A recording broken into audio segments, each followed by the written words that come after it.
Entonces, buenos días y gracias de nuevo por estar acá. Hoy vamos a hacer una breve presentación de las actividades que hemos desarrollado en colaboración con distintos miembros en la evaluación del riesgo sísmico de Santiago de los Caballeros. Estamos presentando en nombre de la Fundación YEM, pero ese trabajo se hizo en conjunto con el Servicio Geológico Nacional, el Ayuntamiento del municipio de Santiago, el IUSYES y también hubo participación de la UNESBI.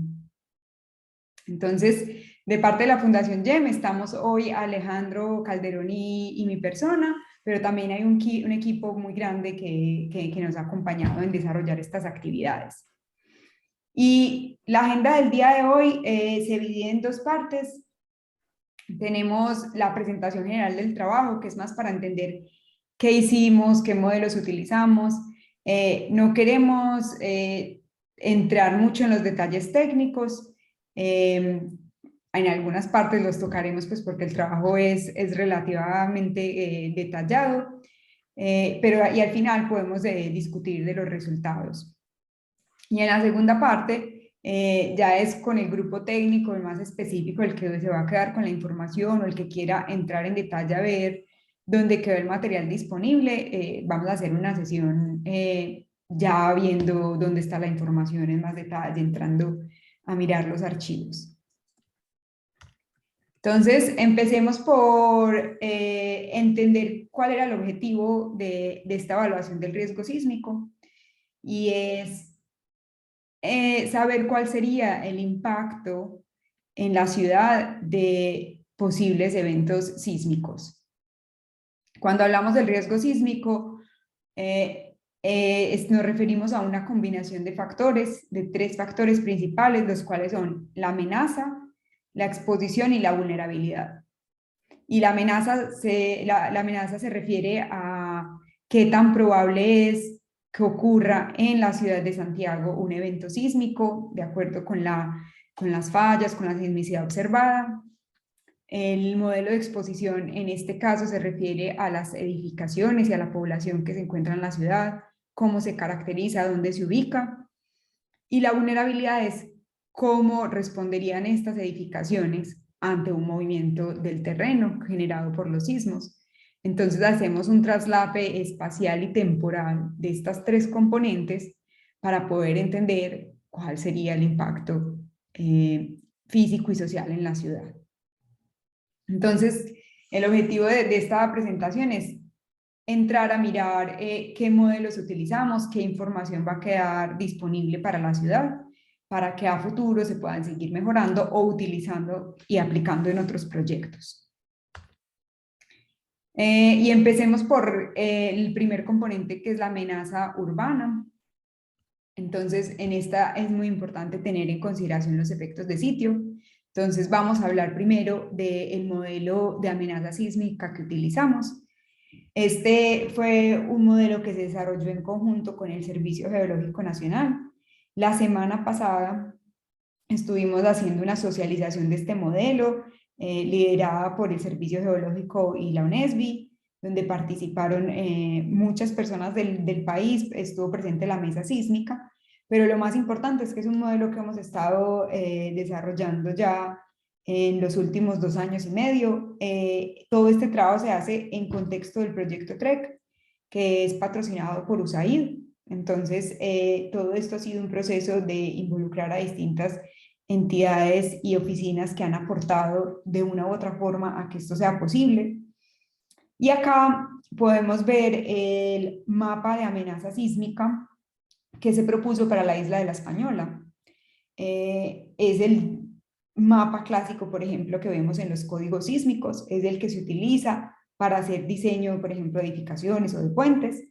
Y este mapa, lo importante es que queda disponible en un formato de OpenQuake, que es abierto, está disponible al público, y se pueden obtener muchos detalles, mapas, como lo ven en la imagen de la izquierda, pero también se pueden obtener curvas de amenaza, como la ven en la imagen de la derecha. Se puede obtener para cualquier lugar de la isla de La Española. En este caso se pusieron las curvas de distintos colores se referencian a una ciudad, puede ser Santo Domingo, Santiago, Bonao o el que el usuario desee. En nuestro caso particular, pues trabajamos para la ciudad de Santiago, que además es la ciudad que presenta mayor amenaza en la República Dominicana. Adicional a esto, acá dejamos el enlace donde pueden ir a descargar los documentos relacionados con el desarrollo de este modelo y los modelos de OpenCook, los archivos de entrada para que los puedan generar ustedes mismos. Hasta tanto una versión en inglés como en español. Y hasta este punto es el modelo de amenaza, que es la base, lo que necesitamos para hacer esa evaluación de riesgo. Luego tenemos otra componente, que es los efectos de sitio. Y para poder considerar los efectos de sitio, lo que hicimos fue utilizar la microzonificación de referencia para la ciudad, propuesta por Roulet en el 2011. Hay unas zonas que no están completas, pero se utilizó como punto de partida. Se definieron perfiles promedios dentro de cada zona homogénea, que en total hay 10 zonas homogéneas en la ciudad. El análisis incorpora los datos que están disponibles y lo que hace es generamos las funciones de amplificación que se requieren para este tipo de análisis. Normalmente, tradicionalmente, los estudios de microzonificación hacen todo el muestreo del suelo, la caracterización y proponen espectros de diseño que se pueden utilizar para fines normativos. ¿Qué pasa? Con esos espectros, como se entregan en las microzonificaciones clásicas, no es posible hacer estimaciones de riesgo, porque para hacer estimaciones de riesgo necesitamos funciones de amplificación para diferentes periodos y diferentes intensidades. Entonces, esa información normalmente no está disponible y lo que hicimos fue, a partir de la caracterización del suelo, con las columnas de suelo, con las exploraciones que se hacen en la microzonificación, y siguiendo una metodología que también la socializamos durante el transcurso del proyecto, se obtuvieron estas funciones. Una para cada zona. Se observó que en la mayoría de las zonas se genera una amplificación del suelo para todas las intensidades. Varían el nivel de amplificación según la zona donde nos encontremos. Las zonas 0, 1, 6 y 8 son las zonas que tienen mayor exposición, y ahorita vamos a ver a qué nos referimos por exposición, pero es donde más se concentran la población y las edificaciones. Hay dos zonas, la 1, está la 1 y la 7, donde se presenta un poco de amplificación en intensidades altas y en periodos bajos. Que esto todo influye al momento de evaluar el riesgo. Entonces es importante, no vamos a entrar en detalles técnicos, pero lo bueno es saber que esas funciones están disponibles si queremos hacer otros análisis, análisis a futuro en la ciudad. Ahora, moviéndonos a la parte de exposición. En este caso nos referimos al inventario detallado de las edificaciones. Y el primer paso para poder hacer este inventario de edificaciones es definir las tipologías constructivas. Entonces, en la ciudad definimos más de 70 tipologías.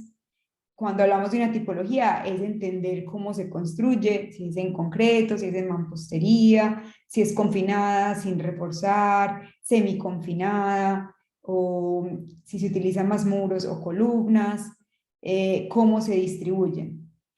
Y hay un reporte disponible en la página del proyecto donde se habla de esas tipologías características de la ciudad. Este reporte también nos ayudaron a revisarlo algunas personas de la ciudad y está ya disponible. Entonces, después de saber cuáles son esos tipos de edificaciones que son comunes, lo que nosotros debemos hacer es ir y identificar cuántas edificaciones hay y cuáles son esas características que las hacen únicas. Entonces se utilizó como referencia las bases de datos georreferenciadas que están disponibles en la Oficina de Planeación, de Planeación Territorial, el POT de Santiago, del Ayuntamiento.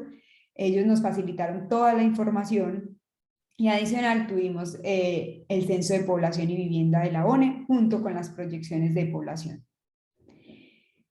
De ahí lo que hicimos fue estimar ese número de edificaciones, el área de estas, según la información disponible. Y muy importante, hay variables que son claves para poder hacer un modelo de exposición. En este caso utilizamos el material de construcción, el sistema sismo resistente o el sistema de resistencia a cargas sísmicas o resistencia a cargas laterales, que acá lo estamos denominando SSR. También está la altura de la edificación, el año de construcción y la normativa sísmica bajo la cual se construye, la cual nos va a dar una idea sobre la ductilidad. Entonces, para ver esas variables que utilizamos, acá estamos presentando los mapas. Estos mapas se han ido actualizando, el POT, acá está Kerman, que ha estado muy conectado y ayudando a actualizar las capas. En este caso vemos la distribución del uso del suelo, que es la capa con la resolución ideal para el modelo, lleva una resolución muy baja, o decir, una muy alta, muy fina.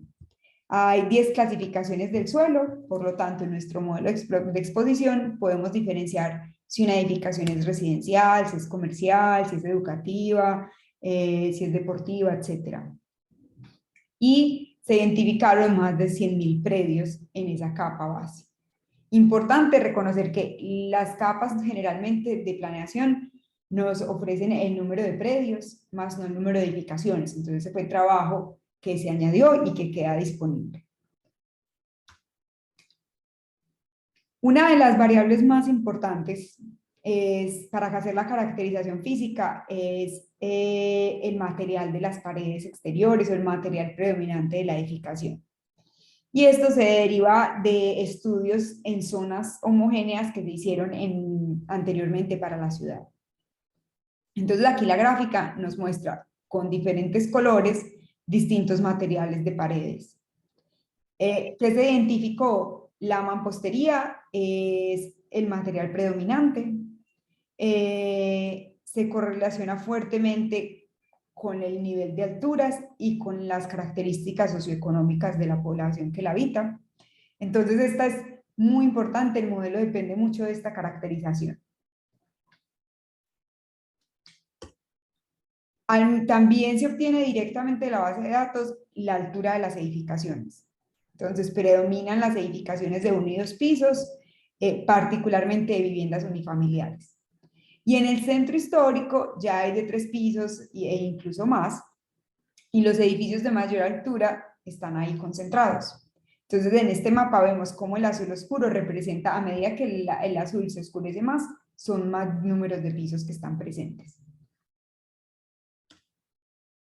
Tenemos también el año de construcción, esta variable es muy, muy importante. Vemos que la mayoría de la mancha urbana fue construida antes de 1999 y esto lo vamos a relacionar con las prácticas constructivas y el código sísmico del país para poder entender si estas edificaciones potencialmente podrían cumplir o no la normativa sísmica. También se observa que hay un crecimiento significativo en las zonas no consolidadas, que es la periferia de la ciudad, que son este magenta y el cian que se ven a los alrededores. Entonces, después de definir ya el número de edificaciones, sus materiales, su altura, su año de construcción, nos vamos a definir el costo de reposición. Se estudiaron distintas datos de referencia, acá hay algunas referencias incluidas, y lo que nosotros queremos capturar cuando hablamos de costo de reemplazo es, si ocurriese un evento destructivo y las viviendas se afectan, ¿cuánto le costaría al Estado, al gobierno o al dueño poder reconstruir su vivienda cumpliendo la normativa actual del país? Es decir, yo quiero reconstruir teniendo una casa segura, teniendo una edificación segura. Entonces, por esa razón, no es el costo actual. Por ejemplo, si estamos en una vivienda que no cumple el código, construida informalmente, sin refuerzo, en caso de que se destruya por el evento, como ciudad, como Estado, quisiéramos que se reconstruyera siguiendo las mínimas características. Eso es lo que asumimos. Y en conclusión, esta tabla nos presenta los costos de reemplazo que utilizamos. Recuerden que toda la información queda disponible en caso de que nos quieran después hacer comentarios, actualizar, etc. El costo de reposición, acá lo expresamos en dólares americanos. Depende del uso de la vivienda, entonces si es comercial, si es educativo, si es de salud, si es residencial, vamos a ver costos diferentes. Este es el valor total expuesto, donde la mayoría va para edificaciones residenciales. El área promedio de estas viviendas, que lo tenemos directamente de la capa catastral, el valor mínimo y máximo y el promedio que se utilizó. No, dependiendo de varias variables, pusimos este costo en la capa para poder tener esos valores asociados al momento de poder estimar pérdidas económicas ante eventos sísmicos. Entonces ya tenemos el número de edificaciones, tenemos el costo, lo único que nos quedaría faltando sería presentar de dónde sacamos la población o los ocupantes de esas edificaciones. Usamos como dato de partida el censo de población y vivienda más las proyecciones que entrega la ONU.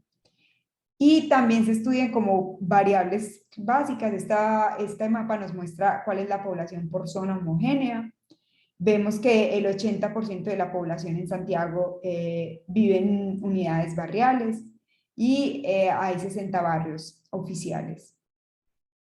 Y alrededor, estamos hablando en Santiago, el modelo de exposición cubre hasta 700.000 habitantes.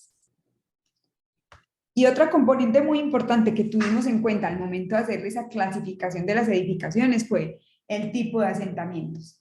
Entonces esa incorpora más como la vulnerabilidad social, porque dependiendo de esas características se va a construir diferente.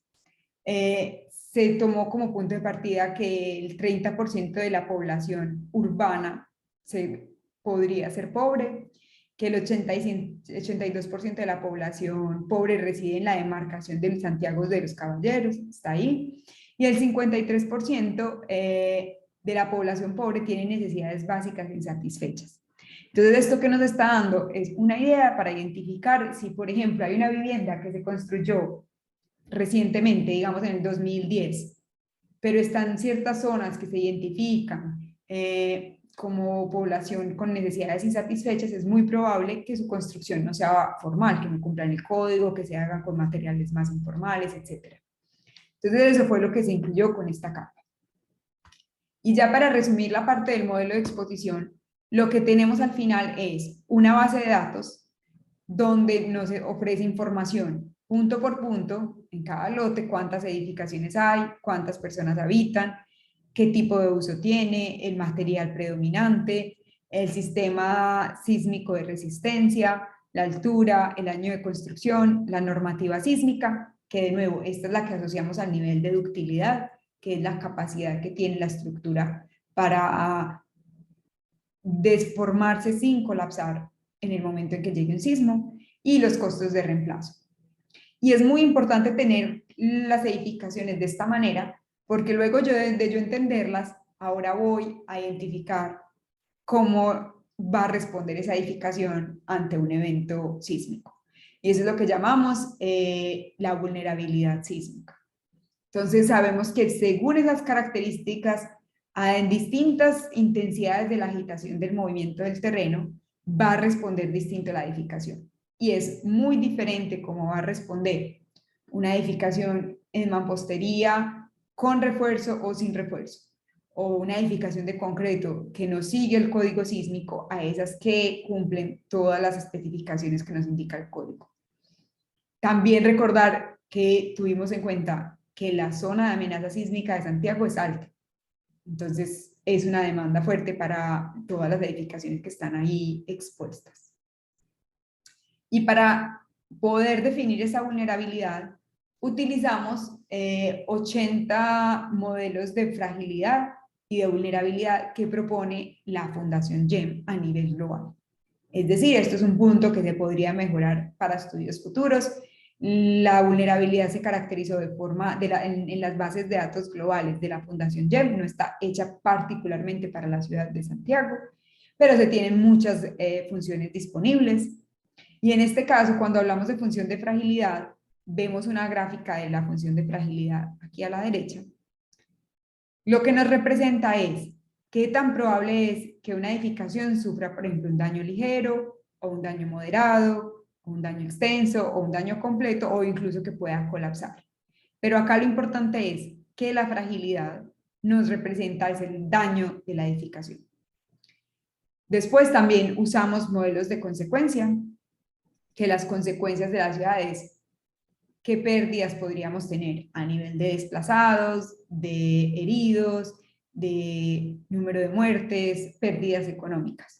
Y eso es lo que se referencia a la vulnerabilidad, donde nos da en la parte vertical, nos dice cuál es la pérdida relativa según la intensidad del movimiento del terreno. Entonces, acá es donde estamos combinando cuánto es la intensidad que me va a traer el evento sísmico que podría ocurrir en la ciudad, con las tipologías constructivas y cómo se comportarían ellas ante un sismo. Entonces, combinando estas tres tenemos los ingredientes. Aquí hay un mapa, por ejemplo, del modelo de exposición de cómo lucería. En total tenemos para Santiago de los Caballeros estimados 160.000 edificaciones, 700.000 personas y alrededor de 25 billones de dólares. Las zonas con azules más oscuros es donde se concentra o más edificaciones o un costo mayor de exposición, la cual pueden ver no es equivalente dependiendo de la zona donde se vive, hay zonas más costosas, etc.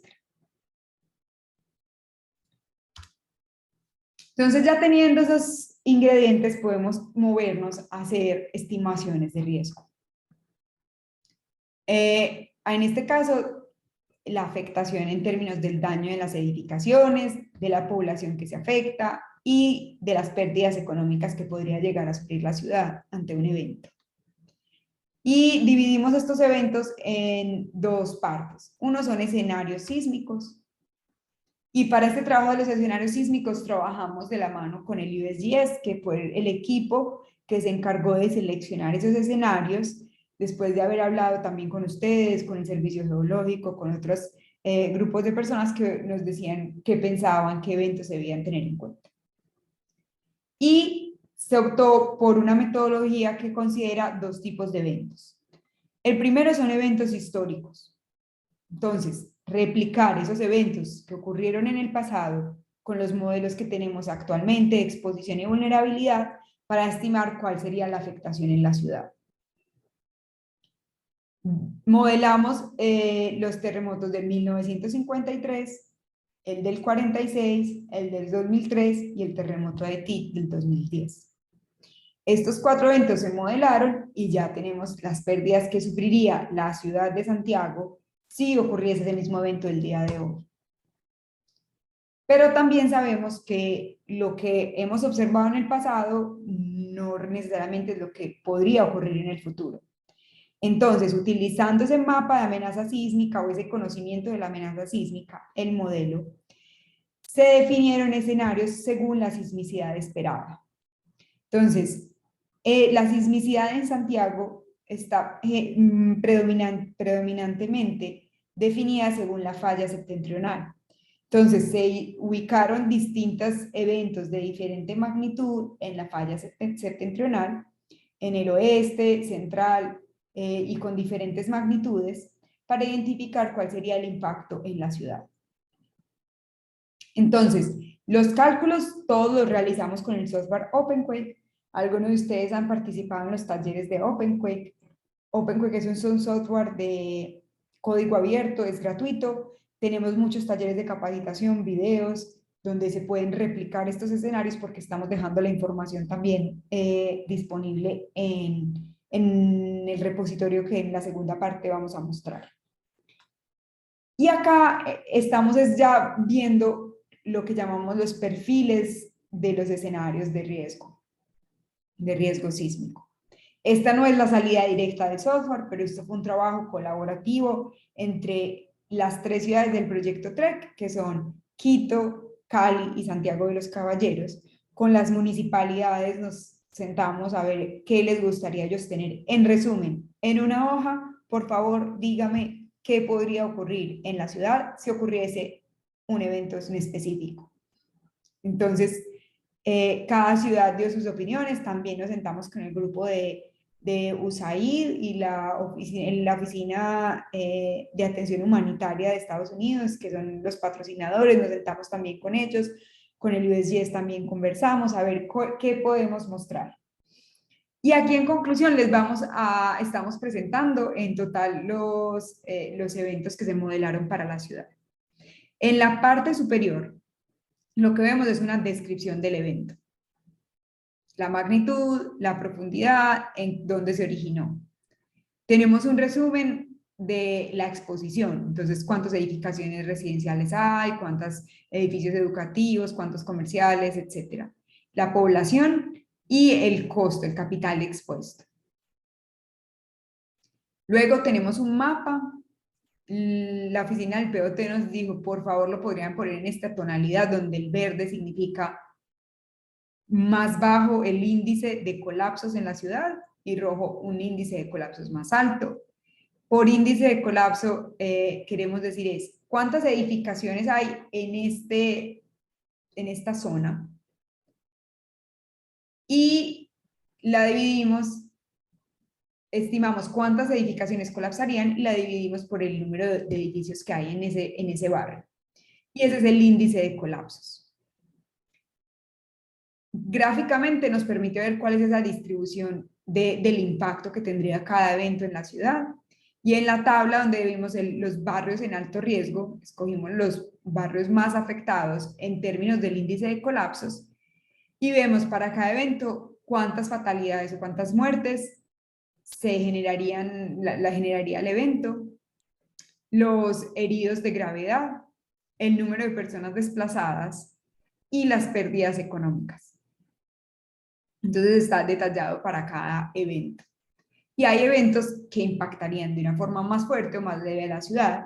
Y la idea es proporcionar a las oficinas de gestión de riesgos también información que sea útil para hacer futuros planes de gestión del riesgo o preparación ante emergencias. Y por último, en la parte inferior, lo que vemos es el impacto total en la ciudad. Y permítame paso a una visión estática. Este es el evento de la falla septentrional de magnitud 7.5 a 9 kilómetros, de un impacto muy considerable en la ciudad. Y en la parte inferior son totales. Y hasta ahora hemos estado muy habituados a ver, dígame cuántas personas fallecerían, pero sabemos que ese número no es un número único, no es un valor absoluto. Cuando nosotros hacemos estas modelaciones, hay mucha variabilidad asociada. Hay variabilidad, incertidumbre en el modelo de amenaza, cuando yo modelo la ruptura, hay información incierta también en la parte del modelo de exposición, en la vulnerabilidad y el fenómeno como tal de modelar terremotos es incierto. Entonces, estos histogramas lo que hacen es mostrarnos de las miles de simulaciones que hacemos, cómo se distribuye el número, por ejemplo, de colapsos en la ciudad. Y este evento, que es muy cercano, es muy grande, por ejemplo, podría causar un promedio de 6.000 muertes, 6.000 colapsos en la ciudad. Aquí vemos y se distribuyen la mayoría a la mitad, pero también puede que en algunos casos se generen menos. En la parte izquierda vemos como las simulaciones que generaron menos número de colapsos y en la parte derecha las que generaron más. Y la idea es comunicar este valor de una forma más certera, donde nos diga, atención, no es que van a colapsar 6.000 edificaciones si llega este evento. En promedio podrían colapsar 6.000, en algunos casos sería menos, en otros podría ser más. Y eso lo damos para cada métrica que estamos estimando, para el número de colapsos, para el número de muertes, para el número de heridos y para el número de desplazados. Entonces estos perfiles se referencian a escenarios posibles, que es un evento en específico modelado para la ciudad. Pero nosotros también nos preguntamos, bueno, estoy modelando 1, 2, 10 eventos. cómo se comporta, cuál sería ese impacto a largo plazo en la ciudad, si consideramos todos los posibles eventos que podrían ocurrir. Entonces, si queremos considerar todos los posibles eventos, es cuando hacemos los análisis probabilísticos basados en eventos, que hacen una simulación a largo plazo del potencial daño de la ciudad. Y esto nos ofrece una visión a largo plazo. Y estos resultados también sirven, sea para plantear políticas de mitigación o también para hacer, por ejemplo, alternativas de protección financiera o transferencia de riesgos en el caso económico. Y para esto lo que generamos fue un perfil del riesgo. Aquí está el perfil de mitigación y gestión del riesgo que proponemos. En la parte superior describe el nombre y la misma descripción del modelo de exposición, sigue siendo la misma ciudad, la misma caracterización y además son los mismos modelos de entrada.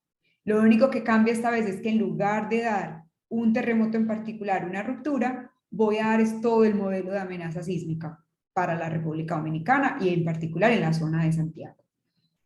Y en la izquierda ya vemos que el patrón no es para una ruptura dada, estamos también viendo el índice de colapsos por año. Ya esto no es para el evento, sino que es por año, porque ¿qué hacemos? Hacer una simulación a largo plazo y tratando de entender en promedio cada año cuántos colapsos podrían ocurrir. Y vemos ya el índice cambia bastante. La zona de La Joya y el centro de la ciudad son los más vulnerables. También hay una zona en el norte bastante vulnerable, que se esperaría que hay mayor número de colapsos en promedio al año. Lo mismo, estimativos anuales hay para el número de personas que fallecen y las pérdidas anuales. Estos son promedios en cada ciudad, entonces podemos ver que, por ejemplo, el centro de la ciudad sería de los que tiene mayores pérdidas económicas, tiene también la urbanización de Los Reyes, mientras que en caso de fatalidades la situación es un poco más grave en Monterrico o en Cienfuegos. Entonces acá yo ya puedo empezar a estudiar desde las oficinas de gestión de riesgos qué planes puedo hacer. También podría irme a mirar en qué tipo de edificaciones se están generando mayores colapsos o mayores daños. Y esto es en este gráfico central, en la parte inferior, donde los diferentes colores en azul representan distintas tipologías de construcción. Entonces, este azul es el concreto, que vemos tiene muy pocas fatalidades, prácticamente pocos colapsos y pérdidas pocas, también porque no es la tipología predominante en la ciudad, mientras que la mampostería reforzada, por ejemplo, es el que genera mayor número de colapsos, mayor número de fatalidades, mayores pérdidas económicas. Y también tenemos una fracción muy importante en el adobe y la construcción informal, que está haciendo mucho peso en la ciudad y que es muy representativa. Por último, tenemos el riesgo para diferentes periodos de retorno. También lo llamamos el riesgo agregado, donde lo que hago es sumar todo el riesgo que podría ocurrir en la ciudad y estimar para diferentes periodos de retorno qué es lo que se espera. Esto también en vez se llama curvas de excedencia, curvas de pérdida agregada. Y la presentamos para el número de fatalidades o de muertes, colapsos y pérdidas económicas. Entonces ya podemos identificar para distintos periodos de retorno cuál sería esa pérdida esperada. También estos valores son los que se utilizan, por ejemplo, para hacer transferencia del riesgo a otras entidades y poder manejar políticas de reducción del riesgo. Entonces, hasta acá los perfiles son como el resultado final de evaluación del riesgo sísmico para la ciudad. Están disponibles y lo que vamos a hacer es, luego de esta sesión, Alejandro nos va a hacer un paso a paso del repositorio donde hemos dejado disponible la información de la ciudad. Es un repositorio abierto, de pronto, no sé, Alejandro puede ya compartir el enlace y ahorita lo vamos a ver en detalle, porque esta presentación era más general en la segunda parte ya es detallada. Entonces, para concluir la sesión de esta mañana, tenemos unas notas para mirar hacia el futuro, como qué opciones hay para continuar. Todos los modelos se pueden mejorar.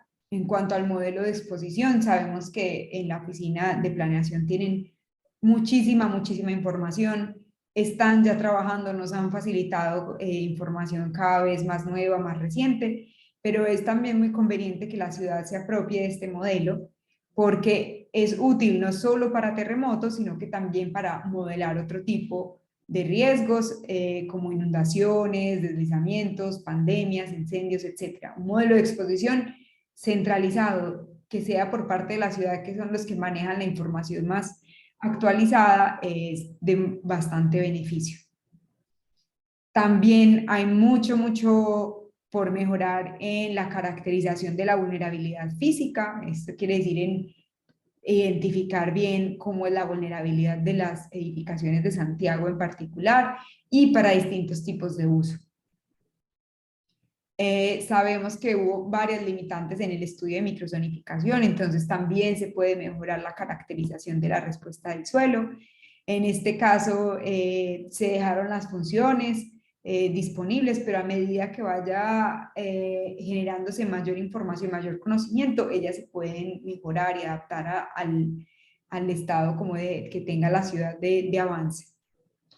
Muy importante como para la ciudad, para el gobierno, poder fortalecer los lazos entre la academia y la municipalidad o entre las instituciones gubernamentales para mantener un continuo desarrollo de estos modelos, mejorarlos y que sus resultados se vayan actualizando. También es fundamental seguir con capacitación continua.